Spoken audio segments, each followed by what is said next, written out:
late. Apparently our guest of honor does have a couple of demands this time. But I'm really pleased today to be introducing our guest speaker. I just want to tell you a little bit about Mayor Michael Nutter. He has helped to steady the city in tough times, as you undoubtedly know, and introduced a slew of economic development projects for 2011 and 2012. And more specifically, targeted dramatic improvements in education and public safety as key priorities. So last year, homicides were down 22% since 2007, and relevant especially for us, high school graduation rate for six-year cohorts has jumped to 63%. Mayor Nutter actually grew up at 55th and Larchwood Avenue right here in Philadelphia. He's a 1975 grad of St. Joe's Prep and a 1979 grad of Penn Wharton School.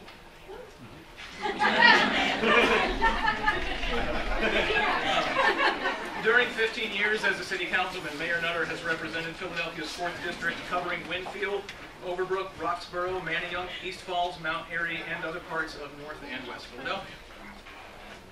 He was sworn in as mayor on January 7th, 2008, as the city's 98th mayor, currently running for a second term, and also currently resides in Winfield with his wife, Lisa, and his daughter, Olivia, who attends Philadelphia Public School. All right. So with no more ado, I'm just going to go ahead and let Mayor Nutter take over.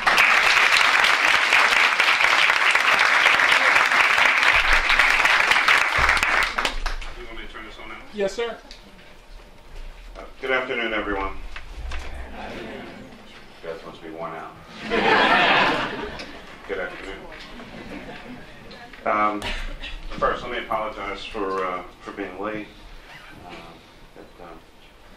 Tied up over on the other side of the city at Fishtown March Madness. But it was not about basketball. Actually, it was about academics. And this is the 10th anniversary of that program.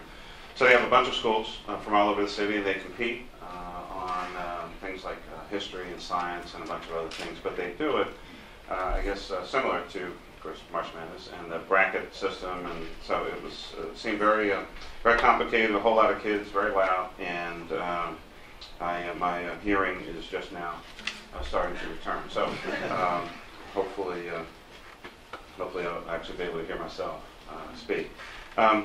Dr. Smith is a coordinator for secondary education. Thank you very, very much. Can we please recognize him? And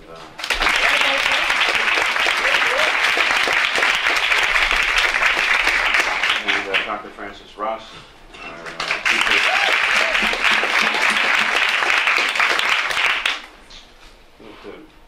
Have to make sure that we always pay attention to Francis ES, Francis IS.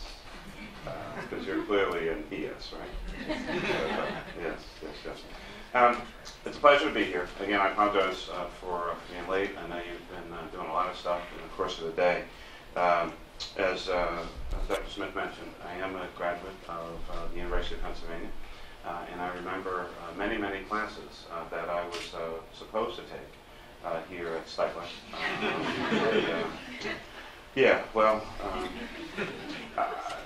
I'm back now. Because quite frankly, it's a little amazing that I would be speaking to a group of the most important professionals in the United States of America here at the Graduate School of Education. And given, I guess, some of my, from time to time, academic performance here at the university, which we won't talk about. I got in, I got out. Stuff that happened in between, it's a story for another day. I got a great education here at Penn, and as I said at an event just the other day, the reality is that a number of my courses I really liked, and I really liked them a lot, and some I liked so much that I took a second time. And it's just one of those things. Seriously, I have a tremendous appreciation for who you are, for what you do. And let me be the first to say that, but for a great education through grade school, high school, and college, but for that, I would not be doing what I do today. I mean that very, very seriously. There's not been a successful person in the United States of America, and I suggest the world, who doesn't owe a tremendous portion of their success to a great teacher. who intervened in their life, and that is certainly my story, grade school, high school, and certainly college as well. So you are going into one of the most important professions anywhere in the country. I've said on a number of occasions, and I speak locally and sometimes nationally, I've said that education is economic development, but also that education at the national level should be looked upon as a part of the national defense of the United States of America. We're a stronger country when we're a more educated country. We're a more powerful country when we're a more educated country. And we're able to compete with nations around the world if we'd spend more money and more time and more effort on the issue of education. And that's how we're going to win the future for the United States of America. It's really about what you do in the classroom. And I want to talk a little bit about some of those things. On the day I was sworn in, January 7th, 2008, I laid out three very important goals for the city. And that doesn't mean that we were only going to do three things. It just means that how I was going to spend my time, how we were going to focus our effort, how we were going to concentrate in the areas to get results, was on three areas.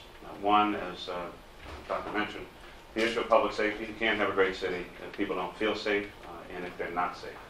In some instances, there's a difference between being safe and feeling safe. And so we have had some great gains in that regard. The other two issues were tied to education. That we had to increase our graduation rate, although on that day I talked about cutting in half our high school dropout rate. Subsequently decided to change the language and change the focus and kind of the view and not use the word dropout but use the word graduation. So the graduation rate for us, we seek to have at least an 80% graduation rate for high school students by 2015 and a nearly 40% college degree attainment rate for adults over the age of 25 by 2017. Those are very important goals for this city and for its future.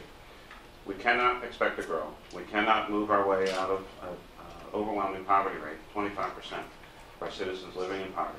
We can't do that if they're not educated, if they're not ready to go on and take care of themselves. And so I took that as a very important goal, as an important focus for this city, that education, which I'm not in charge of the education system. 10 years ago, the Commonwealth of Pennsylvania stepped in and took over the public schools. But they are my children. They are my children. They're in our city, and I have a duty and a responsibility to them, not just to send the money over from property taxes, and I'll talk about that in a minute, but to use the power of this office, to use the presence of this office, to use the platform that I have each and every day to pretty much say whatever I want, wherever I want, and most days at least have somebody pay attention to it, that I would spend every day in virtually every speech, everywhere that I go, talking about the issue of education, trying to inspire young people, trying to inspire young folks like yourselves, but also importantly parents, let teachers know how valuable they are, and other community partners who really must participate in this endeavor. It is not just a saying, it really is true, that it does take a village to raise a child. That was my experience. I was born and raised Catholic, went to Catholic school, I have a ton of friends in public school, and as was mentioned earlier, our daughter is a public school student, started at Powell, 36 at Powell, and then first grade to fourth there, and then fifth grade since has been at the Masterwood School.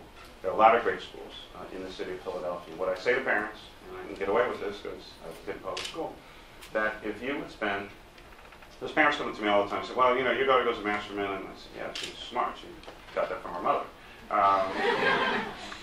There are a lot of great schools in the city, and that if you would spend, promise me that you would spend at least as much time looking for a school for your child as you would spend looking for a new car, I can assure you that you will find a great school, an appropriate school for your son or daughter. We've interviewed at 4 different schools, met principals, teachers, parents, parent-teacher group, and then found an appropriate place for Olivia. And she kind of really went on and did the rest herself. So this issue is very, very important for our city. I would suggest our state, our country, and our prominence in the world.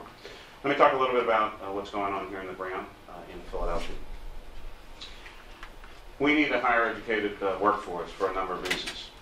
There's a mismatch between our resident education levels and job opportunities in Philadelphia. So we start with that. We have nearly a third of our jobs that are open for college graduates, Yet, less than 24% of our residents have a college degree.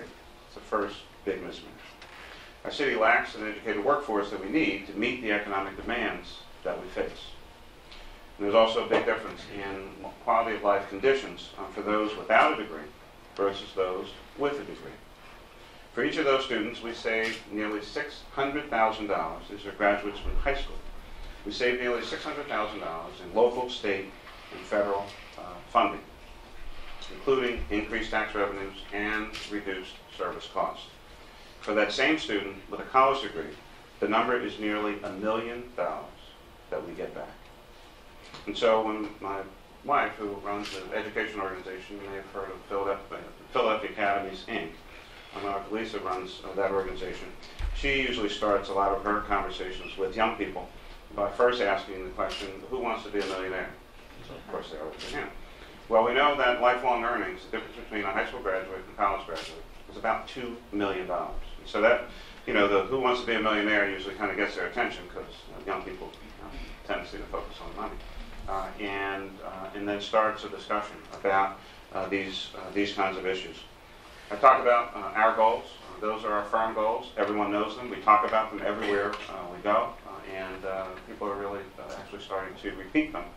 So much like in other aspects of life, a rumor has or word has gotten around pretty well. If you start it, and then other people are repeating it to you a little later on, and telling you as if you never heard it before. So it's kind of interesting. Let me talk a little bit about the state of public education here in our city. And I know that many of you are teaching in our schools right now. So the first thing I want to say is thank you. Thank you on behalf of 1.5 million people here in the city of Philadelphia. Thank you for taking on this great challenge. I know that it's some days may not necessarily be a stroll in the park. Some days you may wonder whether anyone appreciates it. Well, I appreciate it, and the city appreciates it, and our government appreciates it, and our citizens do as well. We would not be able to do great things with young people without your work, your dedication, and your commitment. So I first want to say thank you as well. Now, we've had some successes over the past few years, notwithstanding whatever you read or don't read in the newspapers. The Commonwealth of Pennsylvania, not too long ago, cited the Center for American Progress for making, we were cited by that organization for making the most academic progress in the nation across all grades in a variety of subject matters. That's the school district of Philadelphia. It was across the state. In Philly, we've experienced, that's why I bring my chief education officer with me, who's, of course, a whole lot smarter than me. It's one of the things, if you ever get the chance to hire people and bring folks on, always hire people who are smarter than you. They'll really make you look good. Please meet Dr. Laura Shore. She's Chief Education Officer.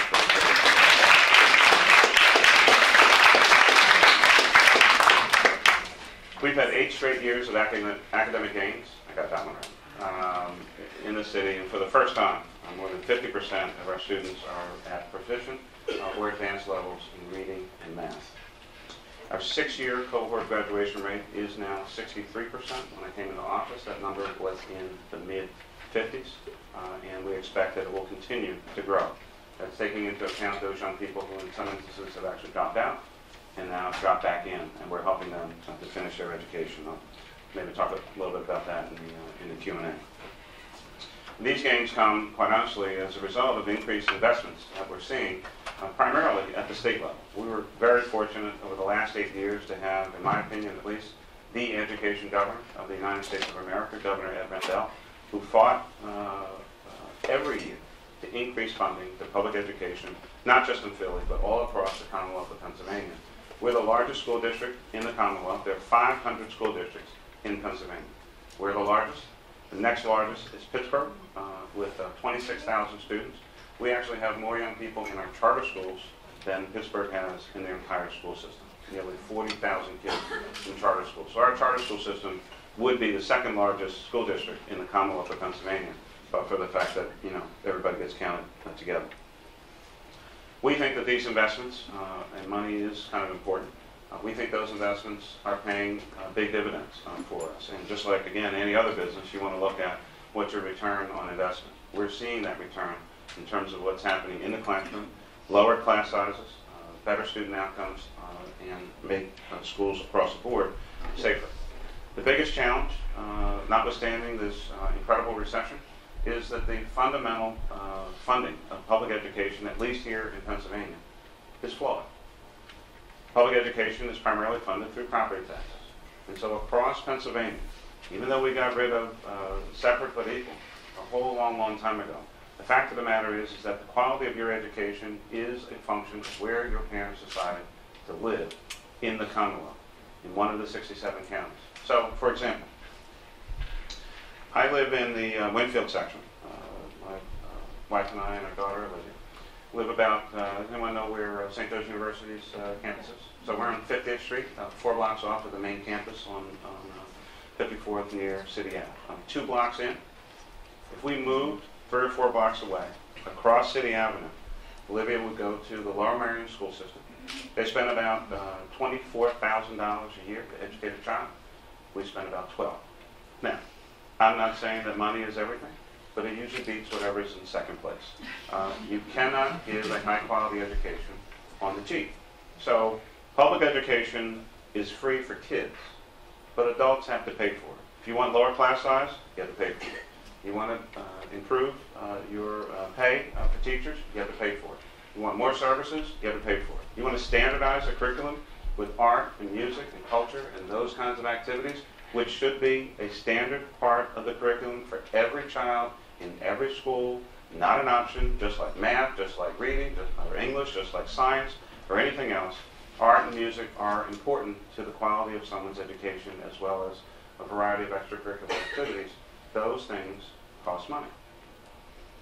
And we're either going to pay for them or we're not. So we've all heard, of course, the budget announcement by the governor last week, which, from my perspective at least, will have a devastating impact on public education all across the Commonwealth of Pennsylvania, but especially here. Again, given the population that we serve, given the level of poverty, and a variety of other challenges in this school district as compared to some others. We're looking at upwards of a $300 million cut to Philadelphia schools, on top of what was already estimated at nearly a $400 million deficit as a result of our money going away and a variety of other school district financial responsibilities. At $600 to $700 million of a deficit, you're talking about the potential of massive cuts all across the educational spectrum.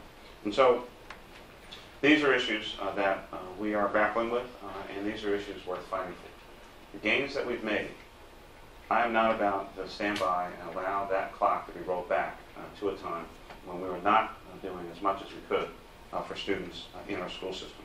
And so, despite all of these challenges, I remain, of course, an unabashed optimist. I believe that our young people have given the time, given the focus, given all of your talents, can in fact be successful. The things that go on, whether it's at central headquarters or in Harrisburg or even at City Hall, we have to always make sure that you have the tools and resources you need to focus on the 25, the 27, maybe possibly 30 kids in the class, and that their education and your ability to motivate them, and that you are a highly motivated teacher who feels that you are valued, and getting somewhere near the resources that you need is critically important. We need to lift up this profession. We need to have people better understand what the importance not only of education is, but also the importance of highly motivated, highly skilled, and supported teachers, and what that is really all about. The magic really does happen in the classroom, and I'm sure maybe in your relatively short period of time, maybe you've seen a couple students where that light bulb went off. I've been in enough classrooms. I actually don't know that I could do what you do. It'd be a little easier for me to just to run the city than to take up in your profession. It takes a tremendous amount of patience. It takes a lot of heart and soul and dedication and commitment, and I commend you for that. You inspire all the rest of us, and I know that your students, hopefully you've seen it, whether they verbalize it or not is a whole other story, because you know how young people can be sometimes, but they know that they need it, and they know, and they'll express it at some point in time, that they actually appreciate what it is that you do. Many, many years ago, education was considered something primarily for one segment of the population. These were young people who were going to go on and be great champions of industry and commerce and the like, and everyone else was just kind of, out in the fields or taking up some other profession. 100 years ago, only about 8% of our Americans students graduated from high school, and about 3% actually earned a college degree. We know today, of course, that everyone needs to graduate from high school, and everyone needs to have some post-secondary educational opportunity. And whether that's a 2-year or a 4-year experience, whether it's a trade school or what's often referred to as technical and career education, we know, and I'm literally trying to pretty much remove from the lexicon here in Philadelphia any notion of K-12. That's 1950s, 1960s. This is a K-16 environment. And every young person needs to understand that there has to be that next thing, that next place, that next opportunity, because a high school diploma is really not going to get you very far in this environment. So we're looking for a variety of new delivery systems. There's a lot of talk about a lot of different things: public schools, charter schools, private schools, vouchers, all this discussion going on all over the place. And I think it requires all of us, given what has happened, given where we are, and given where we're trying to go, that all of us are going to have to, think a little broader, be a little more open-minded, and try to figure out what works, how do we support it, what doesn't work, and either how do we change it or get rid of it. There's no one single thing that anyone is going to be able to do to change educational outcomes. It requires a series of things, a series of steps and actions, but a significant amount of support from a variety of stakeholders, from the business community, championing education as a part of how we grow our cities and our state and our country, to parents paying a lot more attention to what's going on with their children, debunking the myth that every child tries to tell their parent that they didn't get any homework, which of course is the oldest trick in the book, to teachers not getting, if I can use the language, kind of beaten down and ground into the ground by the system, and knowing that there's someone somewhere, either in your building or downtown, wherever downtown is for you, wherever you may be teaching, that really cares about what's going on in your classroom, and that you can actually see it, not just hear it, but see it. And so there are a lot of different ways of learning.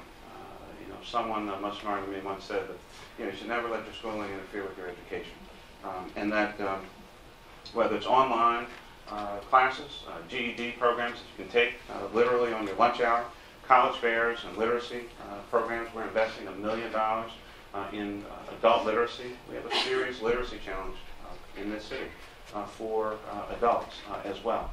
200,000 adults without a high school diploma, 550,000 adults, it's estimated, have a variety of literacy challenges and problems in this city. And so we'd like to talk about making these opportunities available anytime, anywhere. Be lifelong learners. And make these opportunities available in a variety of places, not just in traditional school settings, but in non-traditional places as well. And whether that's at the workplace, whether it's at a rec center, whether it's at a church, a synagogue, a mosque, somewhere out in the community. We need to use these schools more than for the time that they're used, from about 8 a.m. till 3:15 in the afternoon. They are really edifices of education that can and must be used on a much more regular basis, and the continuity of the school day for children and the evening and afternoon time for adults and others who are maybe looking to get some additional training in their lives to move up in their career path is critically important. So again, let me say thank you. One, for the opportunity just to be here with you. It really is a great honor. Two, I want to thank you for what you're doing. And three, for what I know you'll do in one of the most important professions anywhere in the United States of America. You are the true champions, the true heroes of what America is really all about and what it has to offer. So I'll be glad to take any questions that you might have, but thanks for doing what you're doing. Thanks.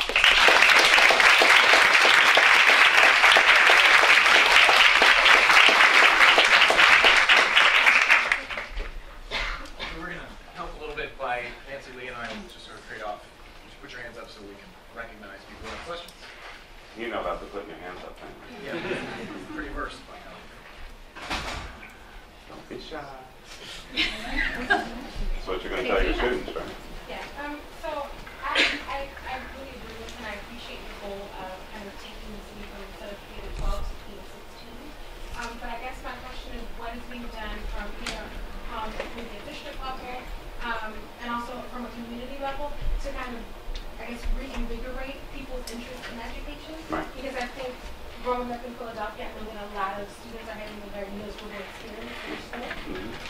And K-12 is pretty much a destination because they're like, I'm done and I don't want to go any further. So what is being done to kind of get people excited about school again, to change the culture? Well, a couple things. I'm glad you raised that. One, Lori and her team. So let me start a little bit from how we emphasize different things. So the mayor's office at City Hall is in room 215. The education office is in 115. Ground floor, literally right below the mayor's office, because we want to emphasize that access and the importance to us as a city. We created something called Philly Goes to College. It's a one-stop shop for any information, whether you're 18, 38, or 81. If you want information about going to college, you can get in that office. There's no other office like it that we've been able to find in any other city in the country. Folks work with you right at that location. Again, getting information. We've trained public employees and others in helping folks fill out the very complicated and long FAFSA form. We're expecting a 15% increase over last year, and last year we had a significant increase, I think 12% over the year before. That resulted in about $38 million in additional free financial aid for young people just to go to college. So when I was a kid, a billion years ago, everyone was expected to go to college. Now, my parents had no idea how they were going to pay for me to go anywhere, let alone, this place.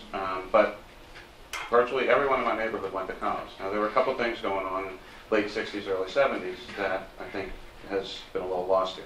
First, colleges and universities were aggressively recruiting students from all over the place, and especially African Americans and others of color. Two, there was a lot of financial aid available.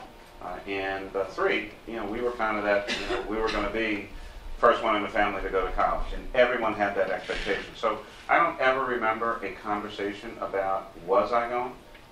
The conversation was about, where are you applying? So it was, as, no one really talks about, like, are you going from 8th grade to 9th grade? Because, like, what are we talking about, right? 12th grade to college. I mean, like, what else are you going to do? You're 18 years old. Where else? I mean, it's, college or the service. I mean, you're getting out of here. So, somewhere in, so we've also seen, from into the 80s, a significant impact of financial aid. And I think we've also seen a bit of a drop-off. So now, kids and their parents actually think that college is out of their reach. But I think worse, don't really know the value.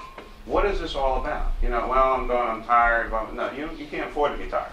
Right? So we're re-engaging with parents. The school district has a parent university, which is really about two things. About 12,000 parents have signed up. It's to help them be a better parent for their child, but it's also helping them stay focused on their own education as well. We have 73,000 people in the workforce today who started college and didn't finish. So we're trying to encourage them to go back as well. We started a program called Graduation Coaches, which we're doing a lot of promotion of, which is trying to get an adult focused on a child to help them through the process. That, okay, you did the middle school thing, you're doing the high school thing, now you're going to college. So we have like a week-long college fair over at the convention center. Thousands of people come out to get information about. So we are promoting it, we are pushing it, but really trying to get it down to a school level, a grassroots level, with a focus on education, which is also why I talk about it all the time. We're literally almost trying to brainwash folks about this. That's how critical this is. You're welcome. Yes, sir. Yeah, looking at the current state of the school district, each year more and more public schools are turned over to charters. Mm-hmm. Where's this going? What's the plan? I think the plan is to try to best educate children as best we can. There's no one approach. It's not a cookie cutter system. I mean, they're not making widgets down there. Right? They're dealing with, 25, 27, 30, whatever the number is, individual, unique people who bring all that they bring to them, which you're not really going to know much about. You're not going to know about the kid who didn't sleep last night. You're not going to know about the one who saw someone get shot. You're not going to know about the one, until they start acting out, who, maybe experienced some domestic violence or sexual assault or whatever the case may be the night before, and then they come back to you. We're giving many children 2 of the 3 meals they're getting a day. So, children all learn differently. We want to provide as many options as possible to meet them, kind of where they are. So, there are good charters, there are bad charters. I like charters. The charter school funding formula is messed up, and that, negatively impacts the school district. But, I'm focused on outcomes. That's what I care about. You can go to whatever school system you want to go to, whatever kind of school you want to go to. I want young people to graduate. I want them to get a good quality education and go on and be successful. So, at a certain level, I can't get caught up in this kind, that kind, the other kind. I'm for education. And whatever it takes to educate our children, that's what we should be doing, and keep the focus on them, not on the adults. The system was not made for adults. The system was made for kids. And if all the kids didn't show up one day, we wouldn't have anything to do. So at a certain level, we have to remind ourselves that, the tail's not wagging the dog here. The system is about educating kids. And how they learn, as you know better than I do, is very, very different from school to school, from class to class, from subject to subject. And we need to figure out what works, use it, what doesn't, get rid of it, or fix it. So. All right, what was the suggested one is necessary, Yeah, I mean, if you're asking if every school is going to be a charter school over time, I mean, is that kind of where you're going? I don't know. I think there's a lot of, we know that some of the things we've been doing are not working. We shouldn't keep doing those. So I can't tell you today whether, next year there's going to be another 20 or another 40 or whatever the case may be. What we're trying to do is educate kids and have great teachers and make sure they have the tools and the resources that they need. If it's called a charter school, a promise school, a Renaissance school, you can call it a pizza party if you feel like it. I mean, it is what it is. It's a school. And we're trying to educate young people. And that's at the heart and soul of what this is about. So, I think we have to be willing to take some chances here. Yes, ma'am. We should try to get some secondary people. I promise you're next. On the elementary side. Wow.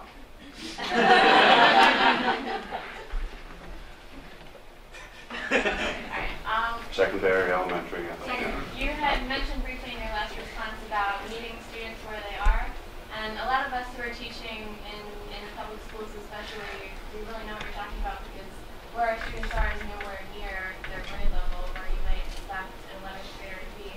So my question is, we might have 60% of the students walking at graduation, but those of us who are teaching them, we know that, I mean, they can read, but they can't.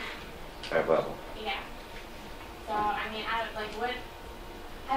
colleges deal with that when they have kids that are coming not doing Sure. the things that they Well, do? Is there something like to change the structure of, so that we, I mean, I don't know if we should hold kids back every year, but we can't just keep on pushing them through if they don't know how to do it. Right.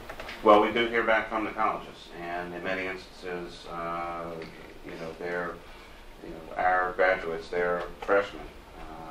In many instances, they're ending up in, remedial English, remedial math, taking, a bunch of things over, or taking them during the summer before. And of course, we hear some of the same things from our employers. So, obviously, there are a couple ways to try to address this. First, we need to make sure that as many of our really small ones are reading at grade level by 3rd or 4th grade. If a child is not reading at grade level, you guys know all this stuff. Not reading at grade level by 3rd or 4th grade, that's a struggling student in middle school. That's a high school dropout. And that's where that's going. I hear you about the holding folks back. On the other hand, I thought we were trying to pretty much get away from social promotion. I mean, just because you're aging out doesn't mean you should be in that in a certain grade. And that's where additional supports really have to come into play. superintendent, I guess, a couple years ago, started an early warning system, primarily directed at middle school students, because I mean that's where you really start to see the paths diverge, both on the education side and the getting in trouble side. And so, you know, it's hard for me to tell you what to do with an 11th grader who, you know, may be actually reading at a 6th grade level, other than the fact that we need to focus on that 11th grader, and he or she needs to be spending a lot more time after school, weekends, and even during the summer, trying their best to catch up. Now, you'll be more familiar than me with the techniques and the things that you have to do about that, but we need, I mean, that's where certainly monitoring, the testing comes into place. I don't mean to suggest that this is anywhere near easy, but it is a reality that you face, and it's not doing those students any good to just pass them on. There's no question about it. And quite frankly, that's going to be a very frustrated person later on, and potentially, you know, starts going another path when they really can't get a job. So I don't think I have the answer for you. No, Lori, you want to help me? Okay. Yeah. It's, I wasn't expecting you to help. you know, you could have said that up front. I mean, the one thing I would add is at the state level, the Keystone exams are coming our way, which are going to be like the region exams, which you're not going to be able to graduate. Just the, got to take the test before you can. Right. And hopefully the push can be for those exams to be, we're starting to see national conversations. In fact, Duncan a couple of weeks ago talked about making sure those exams were not failed the bubble exams, which are much more expensive.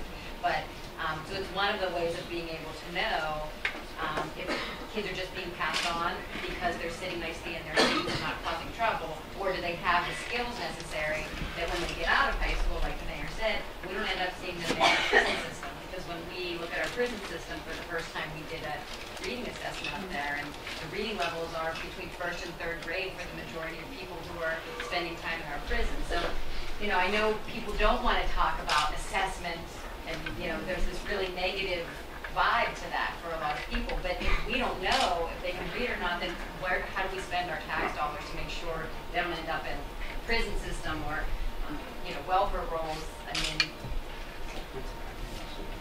And stay down. Yes. Oh, I can go now. I was really interested in some of the programs you mentioned in your response to the neighborhood about a parent university and those health programs, and I've never heard of any of those. And I've been working in the Philadelphia School District now almost an entire year, and I was wondering how we were promoting them, where we could get more information so we could pass this information on to our parents, because I have a feeling that most of the parents I work with haven't heard about these programs, and they sound really wonderful. So how can we make them more well-known? A couple things. Education office is, as I mentioned, 115 City Hall, phone number 215-686-0333. But let's have a, yeah, I'll put you right up there in class. Yeah. I mean, it's not a huge office. I mean, you know, it's just a little bit of smoke and mirrors down there. We have a number of really good people, but it's not this huge enterprise. But I think you're raising that and, you know, acknowledging that you're in the system and maybe don't have all that information is a constant reminder to us that both internally, the city, and certainly internally the school district, more and more of that information needs to get out. I think it's out there. I think maybe we're not promoting it as well as we should. Now, I know about them because I talk about them every day, but, you know, I can't talk to everybody. So call the office and come in. Love to see you. Yeah. PhillyGoesToCollege.com. The 2 is number 2. PhillyGoesToCollege.com. You can help us by having only secondary people raise their hand now, and then after that. Rob is already ready. You know, I mean, I don't. I mean. I was wondering if you could speak a little bit more. You already touched on it, on things that are happening in the city to deal with the relationship between decreasing poverty and improving education. Not just improving education so that there's a lower poverty level later on, but working with kids in poverty right now to improve the quality of their education right now. You know, there are a variety of programs and activities. Certainly one that comes to mind, some of the work that we see with, for instance, City Year, in many of our schools, a lot of even additional individualized attention to young people in their classrooms. We're trying to have more after-school programs for children as well. But you know, the reality is that it's really not so much that, I mean, children aren't really born rich or poor. It's their parents. And so, you know, part of the focus has really been about jobs. It's also why we're investing money in literacy. And we're changing our workforce development and training programs to make it a lot easier for folks to access those programs, while also, again, emphasizing the whole issue of education, especially for adults. One of the things we do is we're trying to work with a bunch of companies to change their tuition reimbursement programs. Traditional program, of course, is you put up the money, you go to class, you get a C+ or whatever the threshold is, and then you get 70 to 80% of your money back. Very difficult for a low-income person to deal with the whole upfront cost. We did away with that at the city. We don't have that program anymore. We contract directly with the colleges and universities. I took the position, they're our employees, we should invest in them. A smart employee is a better employee for me.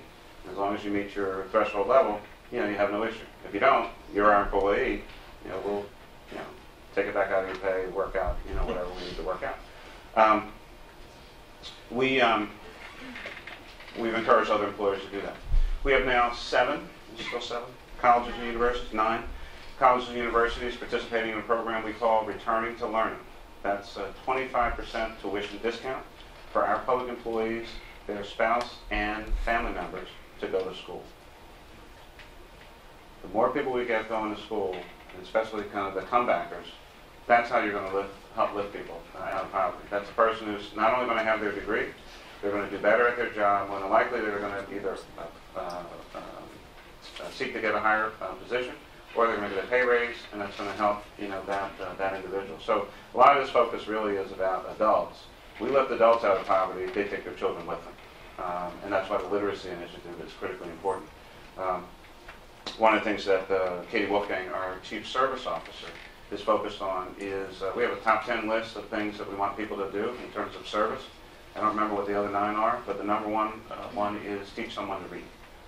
This is a vital component of how you improve the economic situation here in the city. So we're really encouraging folks to you know, become that kind of tutor, especially for adults. Yes, ma'am. I know that Philly is a really good brain town. We have tons of excellent universities and colleges. Yep. And I also know that Penn specifically.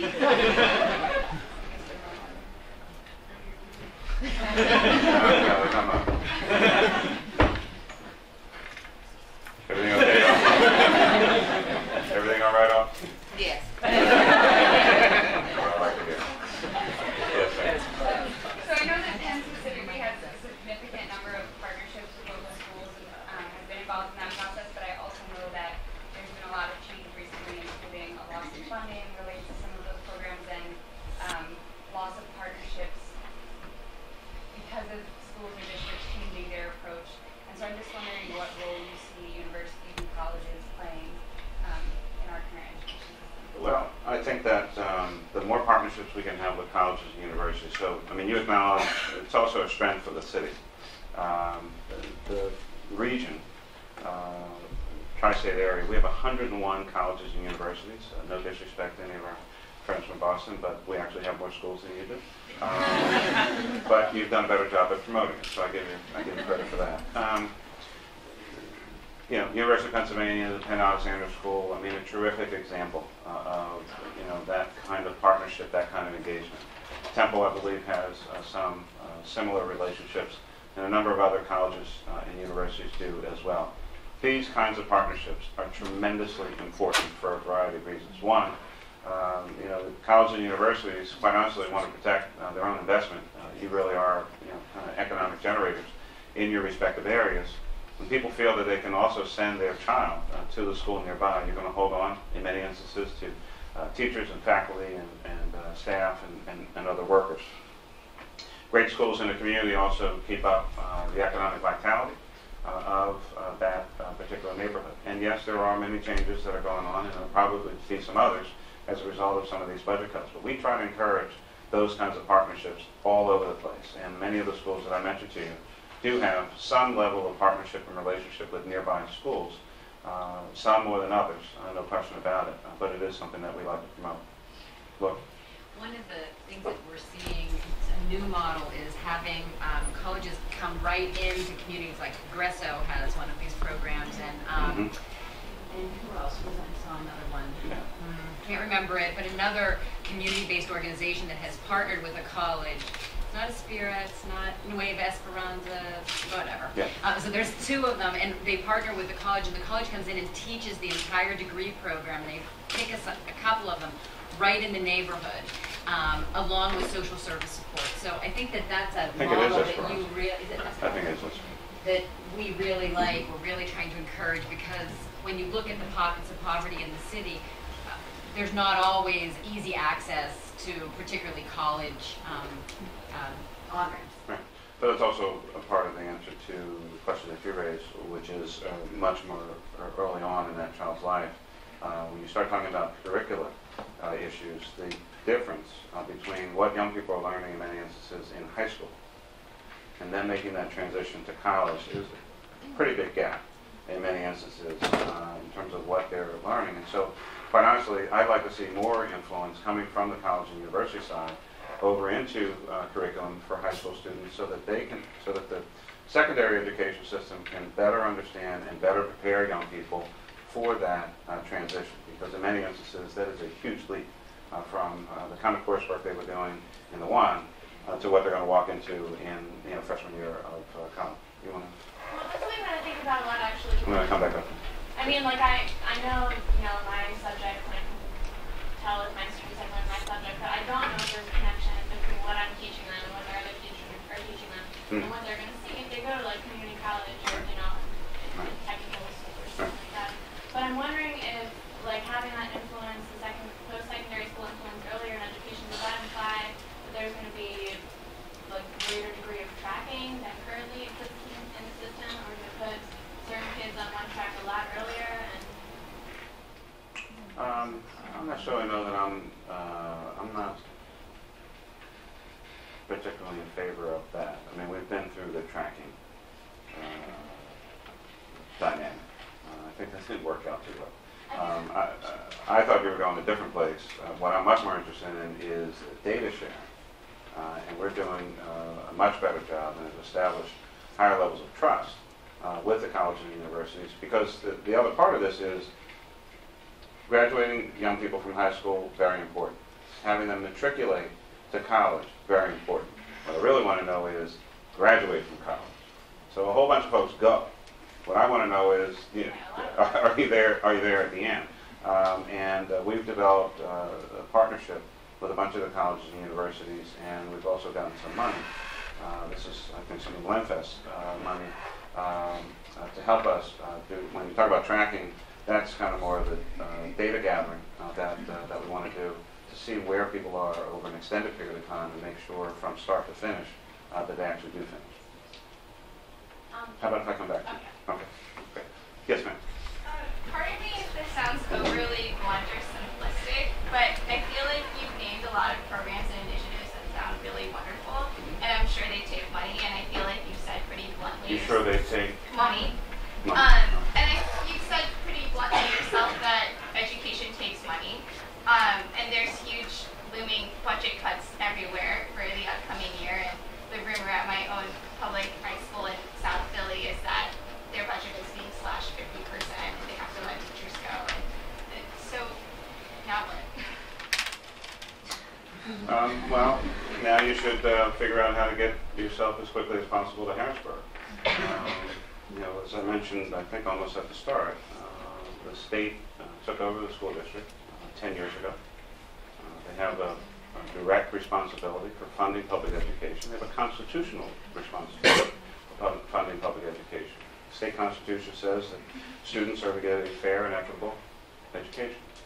So if we truly value education, then we'll invest in it. If we're just kind of talking about it, then we'll just talk about it. So I think we don't know the end of the story. The budget was announced a week ago. The state has until technically the end of June to pass one. And I saw some comments from the House Appropriations Chair, who's Republican in Harrisburg, who I think just the other day said that he didn't think that he could support the budget based on the cuts specifically to education. So it's a process. Now, we know that there will be cuts. I mean, I had to cut a bunch of stuff that I actually care about, but we did it, we think, in a strategic fashion so as to not damage the important operations of the city. The governor has a $4 billion budget deficit, so we know that there will be cuts. The question is where and who are you impacting with those cuts? So, unfortunately, I don't have an answer, kind of a final answer, because the play hasn't played itself all the way out. But we at least have identified what our concerns are. And I'm sure that there are a variety of areas to cut in the state budget that would not have anywhere near as devastating an impact on education as has so far been outlined. But all of us should anticipate spending a lot more time in Harrisburg advocating for what we think is important. Yes, This is actually a question that I'm relaying from. I just wanted to say the programs he was talking about, we've raised private money for, so they haven't come out of the school district Philadelphia's budget, just so you know that. Right. Yeah, many of the things that, we've either funded ourselves or we've raised money for it. We don't take money from the district to fund these operations. Yes, ma'am. This is a question I'm relaying from my seniors in social science. They have been talking a lot about, especially my male students, they're feeling targeted by the police coming, from school and in their activities in the evening time. I didn't ask them if this was before or after curfew, but I know that I'm not trying to call you out on being, for stop and frisk, but do you have any proposals for how to improve the relationship between our young black males and police officers in their neighborhoods? Sure. And if you want to try to call me out, you can try. It's a serious issue. It's always been a serious issue here in the city. We're not targeting any one group. That's not our policy. We don't like criminals, and we want people to behave and follow the law. We've been on a little bit of an alert this afternoon. I guess I can tell you now what quarter 6. Yeah, we were anticipating about 4:30.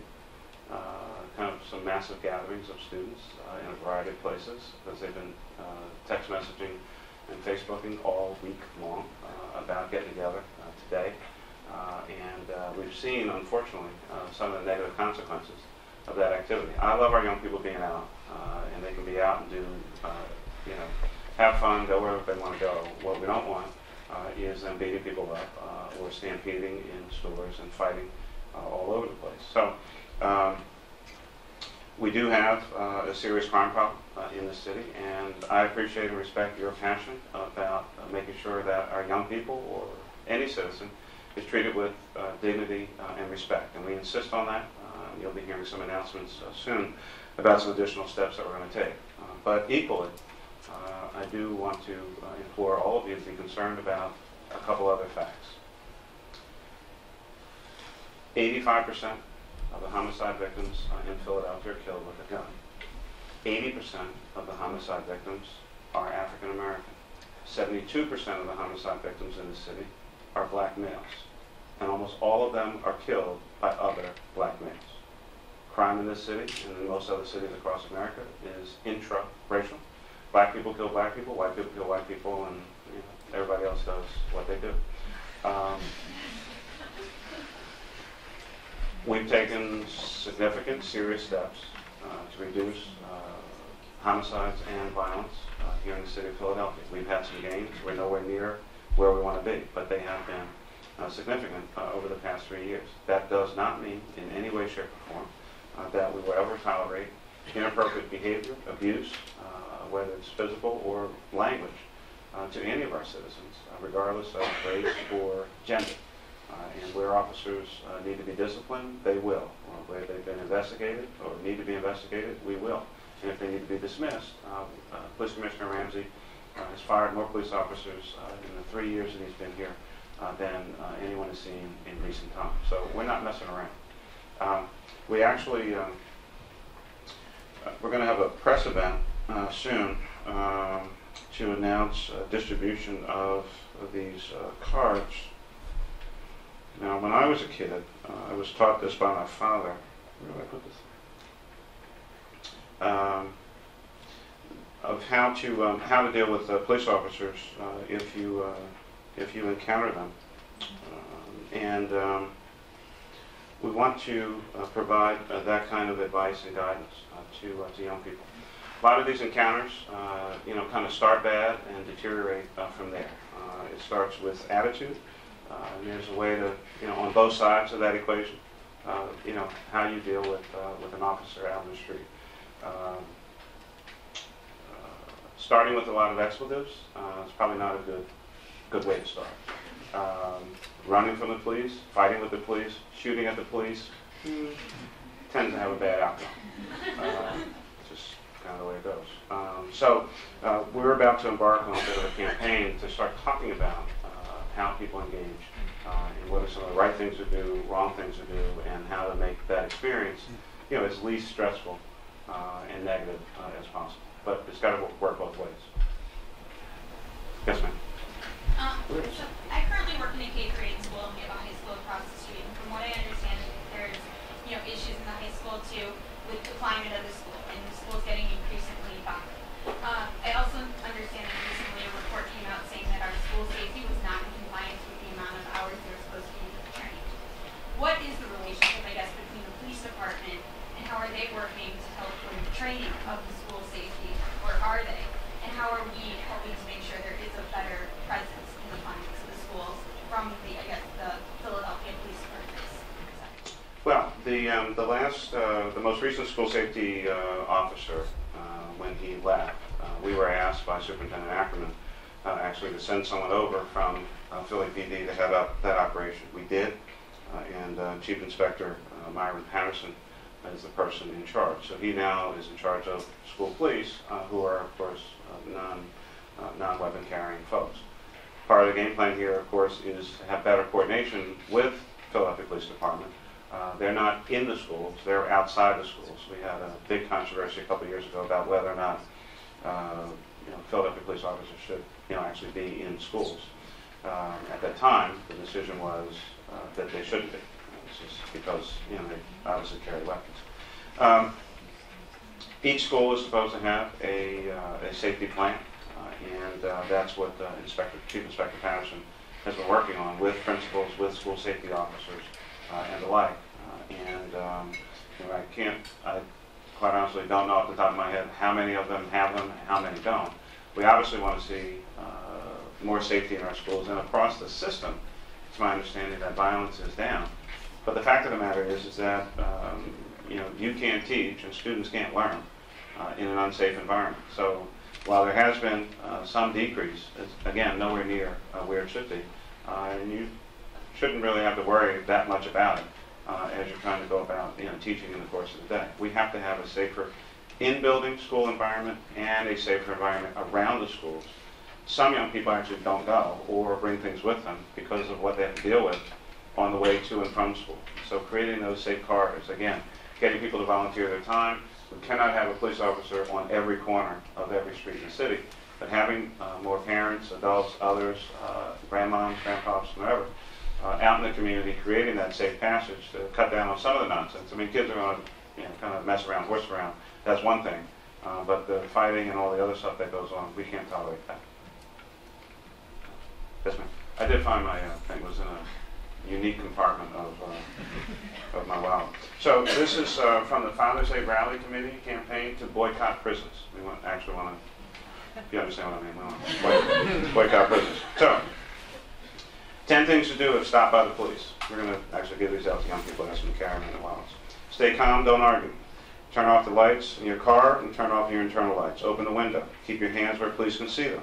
Upon request, show police your driver's license, registration, proof of insurance. Politely ask why you're being pulled over. Don't talk yourself into a ticket. Make no moves while police are talking to you. In certain cases, your car can be searched without warrant. To protect yourself later, you should state that you do not consent to a search It is not lawful for police to arrest you simply for refusing to consent to a search. Number 10, don't badmouth a police officer or run away, even if you believe what's happening is unreasonable. That type of behavior could lead to your arrest. These are things that my father talked to me about when I was like 12, 13 years old. You know, because, I mean, I was a young black guy growing up in Philly in the 70s. You know, not exactly the most hospitable environment. So, that's what we're going to do. There was a hand over. Yes. Yeah, I want to say thank you for recognizing teachers because that's pretty rare in this political climate to recognize a teacher. No, it's not rare for teachers to be recognized in this political environment. You're being used as scapegoats by bullies who wouldn't know, how to do half of what you do if their lives depended on it. And it's a disgrace. I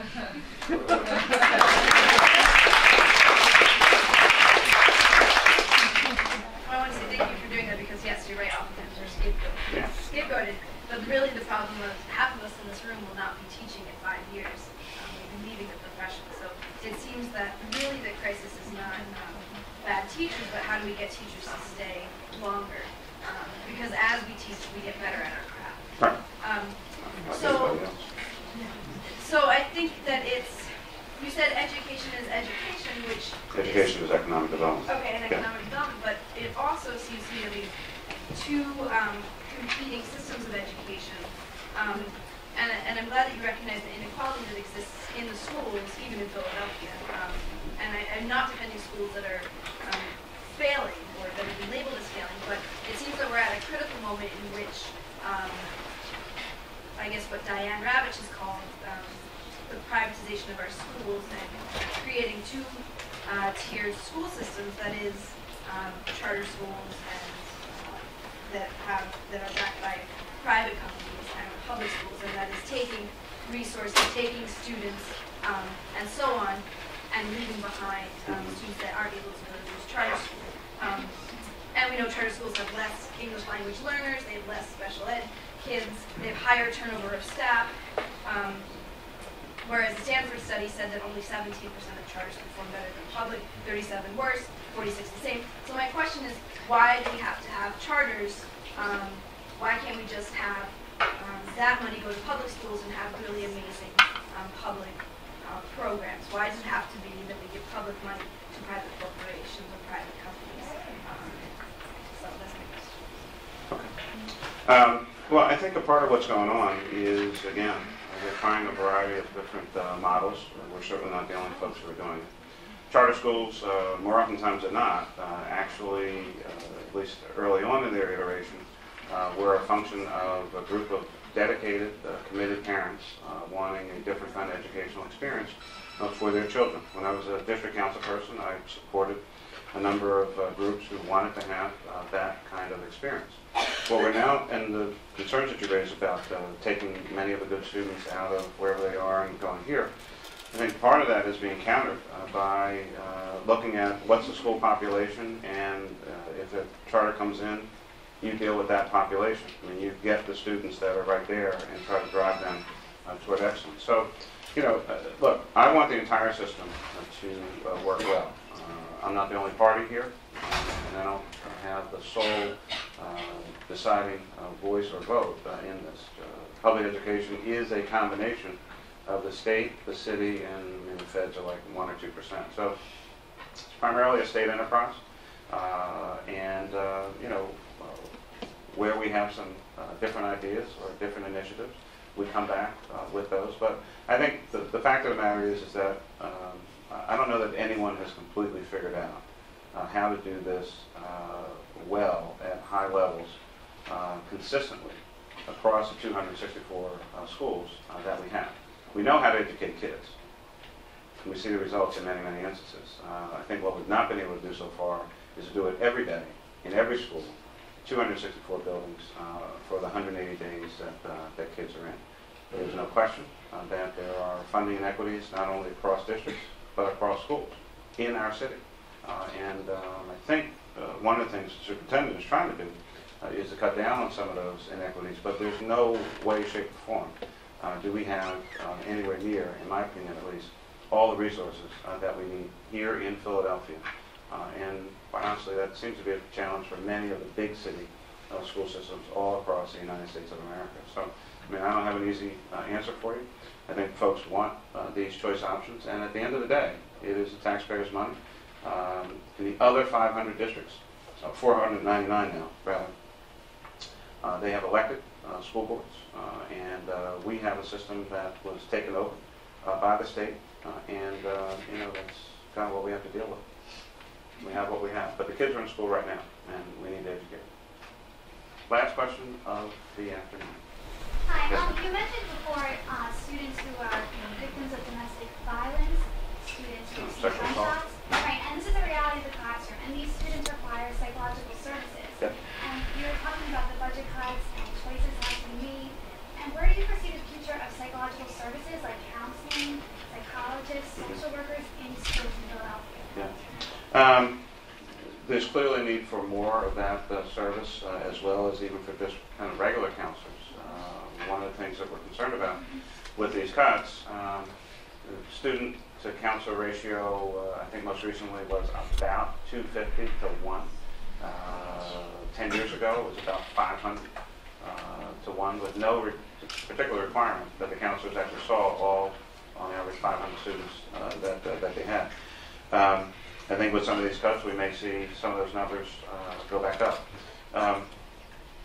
For us, on the city side, we try to best coordinate our, for instance, community behavioral health and some of our mental health services the city has with the district, and you know, many of those services are made available, especially in those situations.